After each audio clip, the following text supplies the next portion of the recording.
آج ہمارے لیکچر کا موضوع ہے خطوط نگاری۔ خط کی اہمیت و ضرورت کے سبب خط نگاری کو صنف ادب کا درجہ حاصل ہے۔ خط نگاری سے متعلق مختلف ادیبوں نے اپنی رائے ظاہر کی ہے۔ خط عام طور سے مکتوب نگار پہلا آدمی اور مکتوب الیہ دوسرا آدمی کے بیچ تبادلہ خیال کا ذریعہ ہے۔ خط نگاری سے متعلق سید سلیمان ندوی کا خیال ہے کہ خط کیا ہے؟ آپس میں دو آدمیوں کی بات چیت ہے۔ خط دراصل دو آدمیوں کے درمیان براہ راست ترسیل خیال کا تحریری ذریعہ یا تحریری وسیلہ اظہار ہے۔ خطوط نگاری کی روایت جب آگے بڑھی تو اس میں بہت سی تبدیلیاں اور اضافے ہوئے۔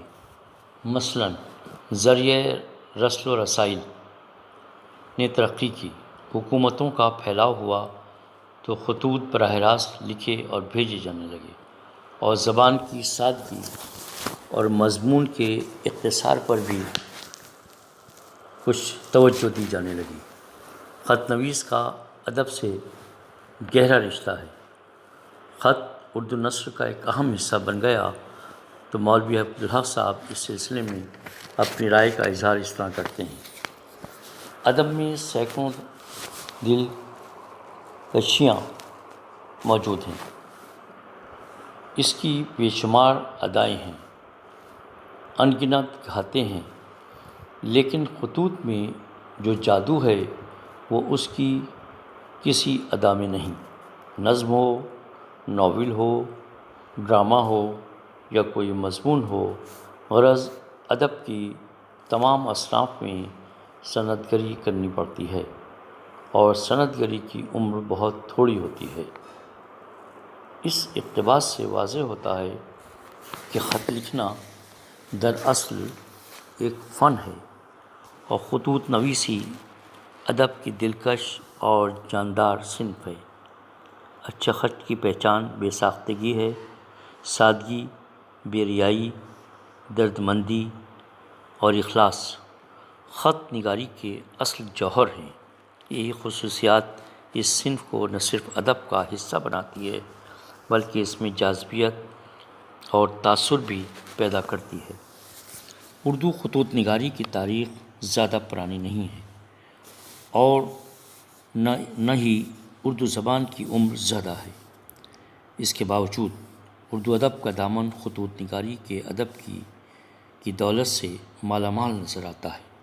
ابتدا میں فارسی زبان خط و کتابت کا وسیلہ تھی، مگر بہت جلد اردو زبان میں خط لکھے جانے لگے۔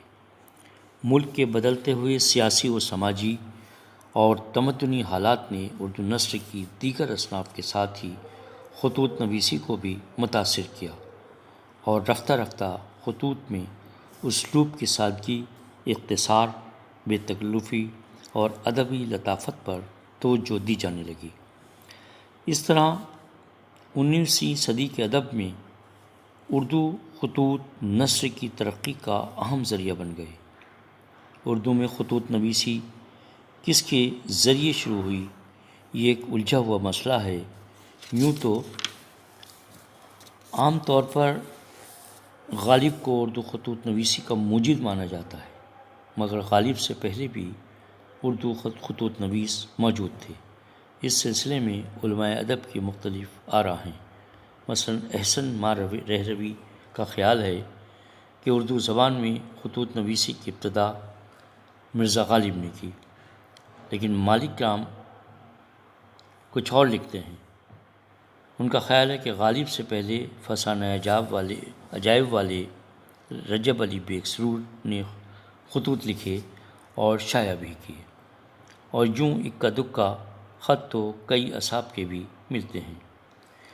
لیکن خواجہ احمد فاروقی اس کی تائید کرتے ہوئے اس طرح کہتے ہیں کہ بڑی ناحق شناسی ہوگی اگر اس سلسلے میں غالب سے پہلے خواجہ غلام غوث بے خبر کا ذکر نہ کیا جائے۔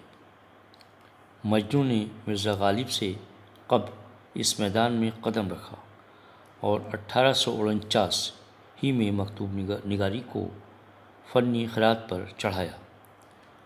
ان کے خطوط ادبی حیثیت رکھتے ہیں اور یقیناً بجا طور پر غالب کے پیشرو کہے جا سکتے ہیں۔ شکریہ۔